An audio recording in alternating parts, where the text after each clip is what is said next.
ఈ ఎక్సర్సైజ్‌తో మీ బైసెప్స్‌ని టెండ్ చేయండి. పంప్ అయితే వేరే లెవెల్ వస్తుంది.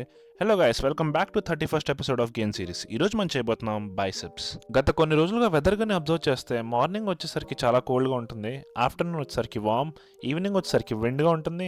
నైట్ వచ్చేసరికి వర్షం పడుతుంది. బేసికల్‌గా మన ఇయర్‌లో కవర్ చేయవలసిన సీజన్స్ అన్ని వన్ డేలో అయితే కవర్ చేస్తున్నాం ఈ మధ్య. ఇంకా ఇవాళ ప్రీ వర్కౌట్ మీల్ వచ్చేసరికి 6 స్క్రాంబుల్డ్ ఎగ్స్ అండ్ రైస్. ఇంకా వీడియో స్టార్టింగ్‌లో చెప్పిన final set of bicep exercise వచ్చేసరికి మషీన్ పీచెస్ కర్ల్. ఈ పర్టికులర్ ఎక్సర్సైజ్ నేను ఎలా పర్ఫామ్ చేస్తానంటే ఫస్ట్ కంఫర్టబుల్ గా ఉన్న వెయిట్ ని సెట్ చేసుకొని లెఫ్ట్ హ్యాండ్ తో ఫెయిలియర్ కర్ల్స్, రైట్ హ్యాండ్ తో ఫెయిలియర్ కర్ల్స్ అయితే ఫస్ట్ పర్ఫామ్ చేస్తాను. ఇంకా బైసెప్ పీక్ అనేది పంప్ అచీవ్ చేశాక నేను బోత్ హ్యాండ్ కి షిఫ్ట్ చేసి ప్రోగ్రెసివ్ ఓవర్లోడ్ అయితే చేస్తాను. గుర్తుపెట్టుకోండి, మైండ్ టు మజిల్ కనెక్షన్ అయితే చాలా ఇంపార్టెంట్ ఇక్కడ. జిమ్ అయ్యాక మన ఫ్రెండ్ లోక్నాథ్ బ్రౌన్ కలడానికి అయితే వాళ్ళ ఇంటికి వెళ్ళి బాల్కనీ నుంచి వ్యూ అయితే ఉంది గైస్. 10/10 అసలు. ఈ రోజు పోస్ట్ వర్కౌట్ మీల్ వచ్చేసరికి చికెన్ అండ్ రైస్. మీల్ తిన్నాక రివర్ సైడ్ లో కొంచెంసేపు వాక్ అయితే చేసాం. ఇంకా మన లోకీ బ్రో అయితే లైఫ్ మీద కొన్ని ఆస్పెక్ట్స్ ఆఫ్ థాట్స్ అయితే చెప్తున్నాడు. ఇంకొంచెంసేపు అక్కడ అలా టైం స్పెండ్ చేసి ఇంటికి అయితే వచ్చాం గైస్. ఇంక ఈ ఎపిసోడ్ కింద మళ్ళీ నెక్స్ట్ ఎపిసోడ్ లో కలుద్దాం. Until then bye, take care.